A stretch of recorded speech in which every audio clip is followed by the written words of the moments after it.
नमस्ते, थर्ड आई में आपका स्वागत है। आज हम लोग थोड़ी बात कर लें क्योंकि कल राहुल गांधी साइकिल चला के और एक विपक्ष की एक मीटिंग करके पार्लियामेंट पहुंचे थे। तो जरा एक बार समझने के लिए कि क्यों हो रहा है, क्योंकि आज राहुल गांधी अगर भाजपा सबसे ज़्यादा किसी को टारगेट करती है, उसके सारे मंत्री, उसके सारे ऑफिस बेरर, उनके जो लोग भी डिबेट में आते हैं वो राहुल गांधी के ऊपर ही टारगेट करते हैं और उसके बाद सोनिया गांधी के ऊपर, लेकिन सबसे ज़्यादा राहुल गांधी के ऊपर। अब मेरे हिसाब से राहुल गांधी को अगर आप देखिए तो वो 4 मोर्चे पे एक साथ लड़ रहे हैं और मैं समझाऊंगा कैसे। पहला मोर्चा है बीजेपी। बीजेपी क्या करता है? बीजेपी उनको 6-7 साल से पप्पू पप्पू पप्पू करके उनको डिस्क्रेडिट करने का एक नैरेटिव बनाने की कोशिश कर रहा है। कुछ लोगों को लगता है कि अच्छा, अब आप जरा ये बताइए, ठीक है वो पप्पू, दूसरे भाई साहब विश्वगुरु, यही ना, ये पप्पू हैं वो विश्वगुरु हैं। मैं जरा आपसे एक बहुत बेसिक चीजें पूछ रहा हूं। आप लोगों में से कुछ लोगों ने इंटरव्यू दिया होगा, कुछ लोगों ने इंटरव्यू लिया होगा किसी भी नौकरी के लिए कहीं पे। तो अगर आप कहीं जाते हैं साक्षात्कार के लिए, इंटरव्यू नौकरी के लिए, तो आपसे पहली चीज क्या पूछी जाती है? आपसे मेरे हिसाब से जब किसी भी इंटरव्यू में, जैसे मुझसे भाई आपकी क्या क्वालिफिकेशन है, तो पप्पू की क्वालिफिकेशन जान लीजिए और विश्वगुरु की क्वालिफिकेशन। विश्वगुरु की क्वालिफिकेशन तो ऐसी है जो दुनिया में और किसी के पास नहीं है, तो इसलिए वो विश्वगुरु हैं। ठीक बात। दूसरा पूछा जाता है कि, और खास करके इस तरह कि आप ये ज्वाइन क्यों करना चाहते हैं, आपका क्या इंटरेस्ट है। तो बहुत सी चीजें इसमें हैं। जो ज्वाइन कर चुका है उसको 10-12 साल बाद बहुत सी चीजें दिख जाती हैं क्यों ज्वाइन किए थे। विश्वगुरु की वेशभूषा देख लीजिए इस पद पे आने से पहले, और अब वेशभूषा देख लीजिए, घड़ी देख लीजिए, चश्मा देख लीजिए, कलम देख लीजिए, जूता देख लीजिए, कपड़े का वो देख लीजिए, वो हाफ की जगह, मतलब अब तो बिल्कुल वो है। तो क्यों ज्वाइन किए थे ये भी क्लियर है। ये पप्पू बेचारे पप्पू ही रह गए हैं, पिछले 20 साल से पार्लियामेंट में हैं, विश्वगुरु से पहले से पार्लियामेंट में है, लेकिन वही को जीन्स और वही कुर्ता पैजामा। तो चलिए ये क्यों ज्वाइन किए।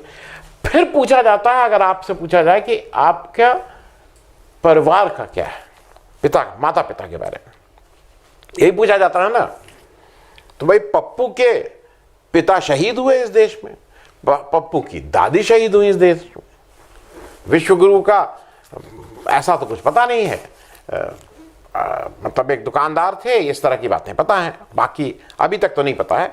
ये जरूर पता है कि बांग्लादेश की लड़ाई के समय जब हिंदुस्तान पाकिस्तान और बांग्लादेश का बंटवारा कर रहा था, तो विश्वगुरु ने उस समय आंदोलन किया था और उस आंदोलन में वो जेल गए थे।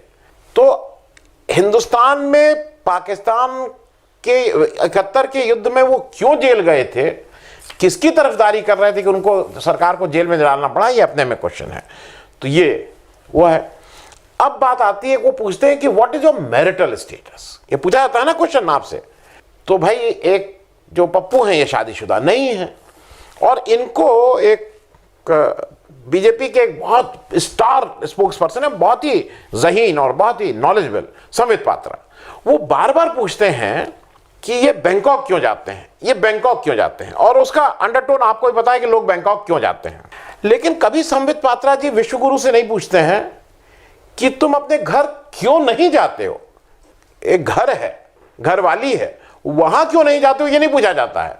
विश्वगुरु से नहीं पूछा जाता है, पप्पू से पूछा जाता है कि तुम बैंकॉक क्यों जाते हो। चलिए भाई, तो मैरिटल स्टेटस हो गया। अब बात आती है, एक आदमी को ये लगता है कि भाई ठीक है, आपके माँ बाप के, आपने उनके प्रति आपका क्या कर्तव्य है, ये भी पूछा जाएगा अगर आप। तो भाई पप्पू का एक इस समय, ये तो पब्लिक डोमेन में है, संतोष भारती ने किताब भी लिखी है कि 2004 में सोनिया गांधी का प्राइम मिनिस्टर बनना तय था, जिसको बैक कर रहे थे वीपी सिंह, चंद्रशेखर, करुणानिधि, हरकिशन सिंह सुरजीत, मैं सारे नाम ले रहा हूं, सब लोग बैक कर रहे थे, काशीराम। लेकिन सोनिया गांधी प्राइम मिनिस्टर नहीं बनी और उनका न बनने का कारण भी उसी में है। न बनने का एक ही कारण था कि पप्पू और उनकी बहन ने ये कहा कि भाई अब वो उनके प्रति उनका प्रेम, ममता, उनका पॉजिटिवनेस, उनके प्रति ये कि भाई पिता को खोया है, कहीं माँ भी उसी उसमें ना हो, उन्होंने मना किया कि आप चीफ मिनिस्टर, आप प्राइम मिनिस्टर नहीं बनेंगे। ठीक है, उन्होंने अपने माँ के प्रति ये प्रेम दिखाया और उनको प्राइम मिनिस्टर ना बन के उनको कहा कि आप MP रहिए। वो हमारे जो विश्वगुरु हैं ये 6 भाई बहन हैं, 6। अच्छा, अब ईमानदारी से ये आप बताइए, मैं अपने को ये मानता हूं कि मैं थोड़ा गलत फहमी मुझे अपने बारे में कि मैं कुछ पोस्ट ग्रेजुएट हूं, तो मैं अपने को पढ़े लिखे की कैटेगरी में मानता हूं।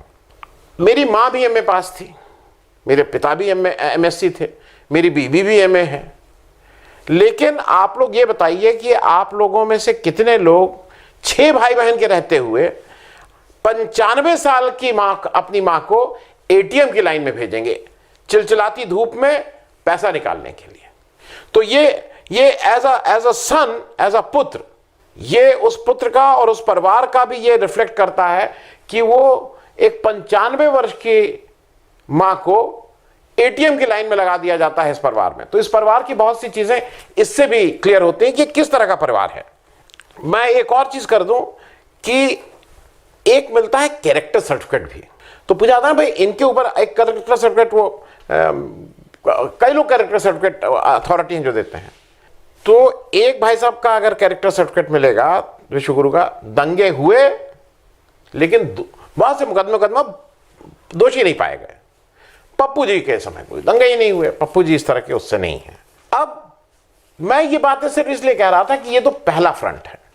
दूसरा मोर्चा जो राहुल गांधी को सुबह से शाम तक करना होता है वो अपनी पार्टी का फ्रंट है। ये तो बीजेपी का फ्रंट हो गया। अब उनको कांग्रेस पार्टी में ही एक रोज की जद्दोजहद है, उसमें है कि क्यों नहीं नेता, फिर से आप प्रेसिडेंट बन जाते हैं, क्यों नहीं नेता बन जाते। यही है ना पार्टी अध्यक्ष की बात।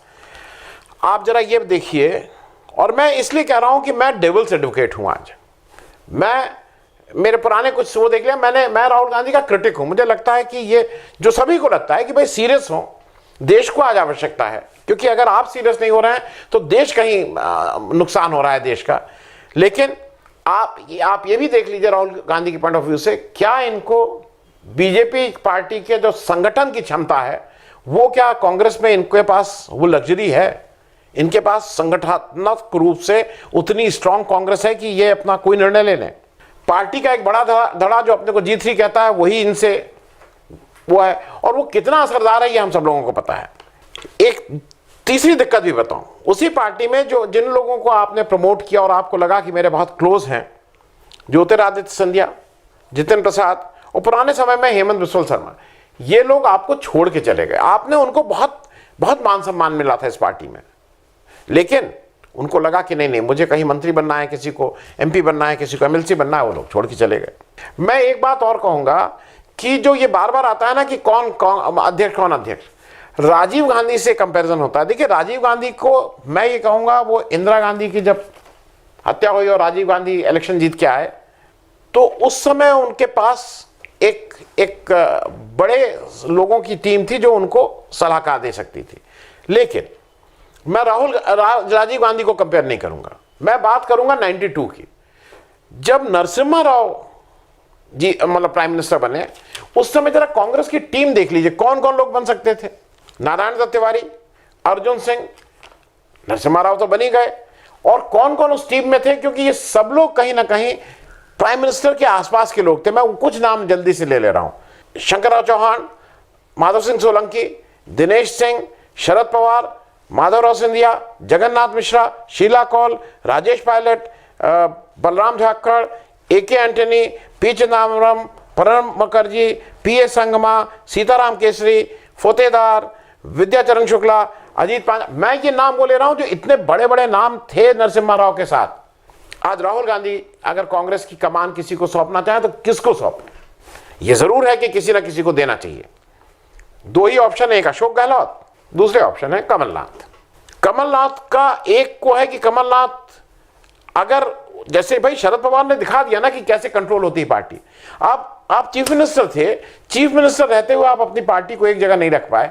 चीफ मिनिस्टर रहते हुए भाई ये भी तो काउंट होगा ना कि आप ऑल इंडिया बेसिस पे कैसे कांग्रेस को संभालेंगे।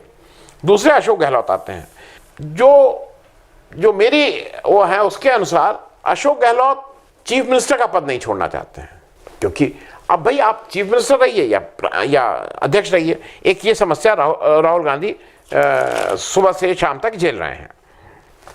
और एक चीज और जान लीजिए ये जो कॉम्पिटेंट लोग हैं ना, एक काम तो कर ही सकते थे राहुल गांधी की मदद के लिए। पेगासस पे पूरा देश इस समय थोड़ा आंदोलित हो रहा है, एक इशू ट्रिगर बन रहा है। ममता बनर्जी ने जांच बिठा दी। कांग्रेस के जो लीडर हैं, जहां जहां ये चीफ मिनिस्टर, वो क्यों नहीं जांच बिठा दे रहे हैं? भाई उनके यहां भी तो किसी ना किसी की जांच हुई, क्यों नहीं जांच बिठा दे रहे हैं? नहीं हो रहा है। अब मैं बात करूंगा राहुल गांधी का तीसरा फ्रंट जहां वो लड़ रहे हैं, उनका तीसरे फ्रंट पे जहां पे उनको सुबह से शाम तक जद्दोजहद करनी पड़ रही है, वो है ऑपोजिशन वाली। ऑपोजिशन में राहुल गांधी ने अभी जो कल जिसको लेके ये सारी चर्चा हो रही है, 17 लोगों को इनवाइट किया था। उसमें से Trinamool Congress, NCP, Shiv Sena, DMK, CPM, CPI, RJD, Sapa, JMM, JK, National Conference, IUML, RSP, KCM, LJD, Sharad Yadav ji वाली, ये सब लोग आए। 2 लोगों को जिनको निमंत्रण दिया गया था लेकिन वो नहीं आए, उसका एक का नाम है बीएसपी और एक का नाम है आम आदमी पार्टी। ये लोग नहीं आए।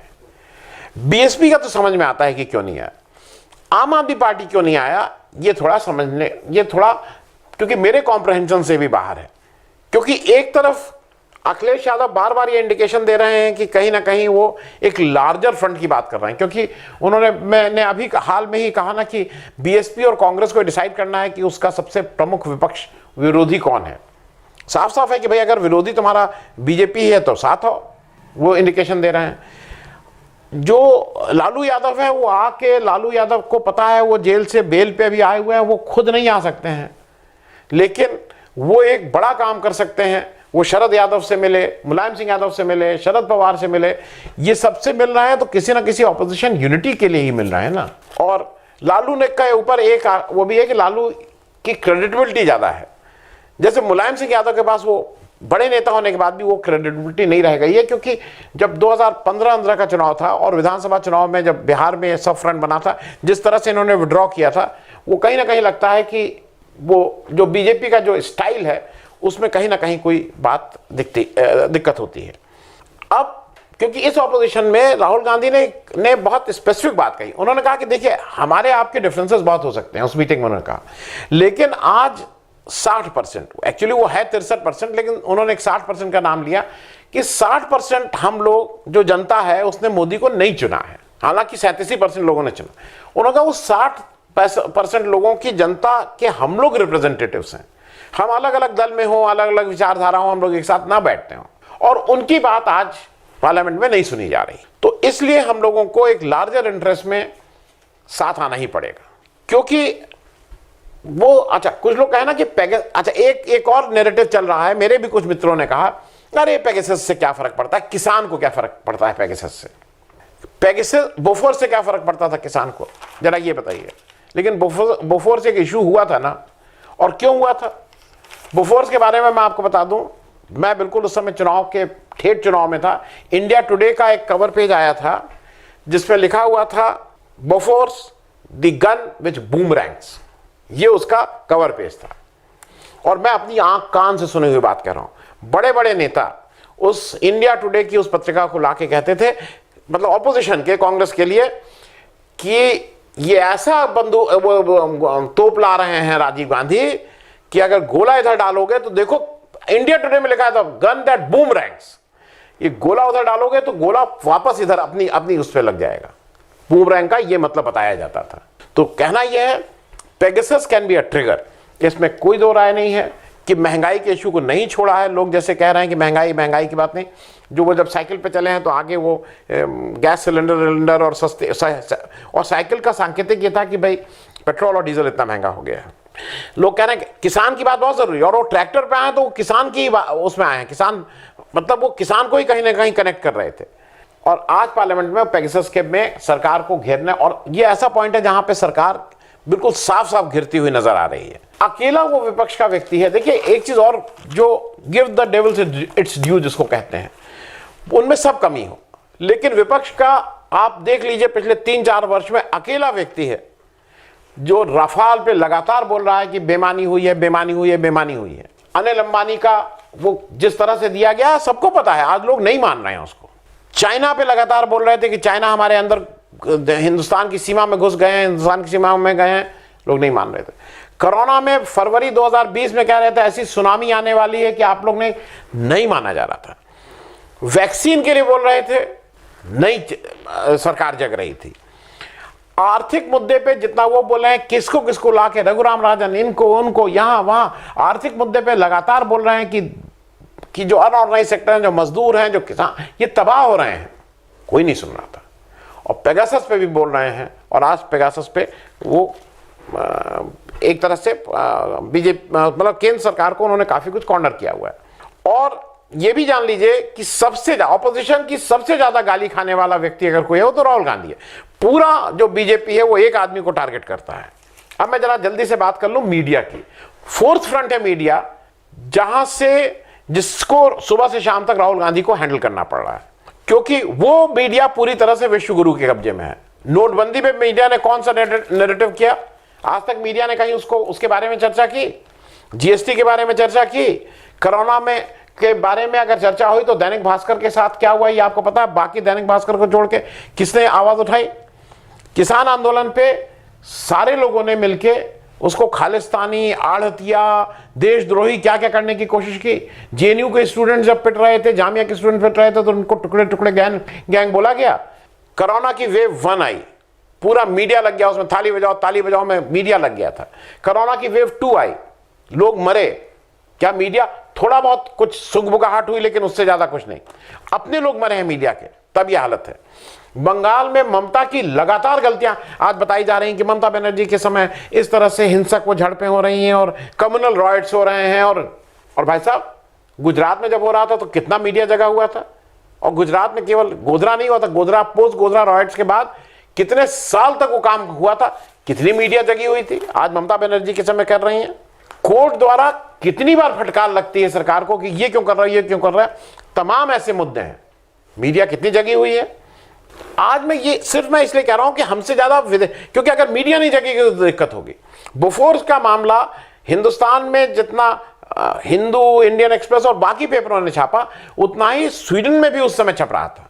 स्वीडन के लोग भी वो थे। रफाल का मामला जितना फ्रांस में छप रहा है उससे कम हिंदुस्तान में छप रहा है। हमारी मीडिया की जिम्मेदारी नहीं है। पेगासस का मामला जितना 17 इंटरनेशनल संगठन साथ आए हैं, जिसमें एक वायर है, वायर भी सोशल मीडिया है, मेन स्ट्रीम मीडिया नहीं है। पेगासस पे पूरी दुनिया का मीडिया एक हो रहा है, हमारे यहां मीडिया कोई चूं कर रहा है उसमें। और झूठ पर कोई बात नहीं हो रही है, लगातार झूठ बोला जा रहा है।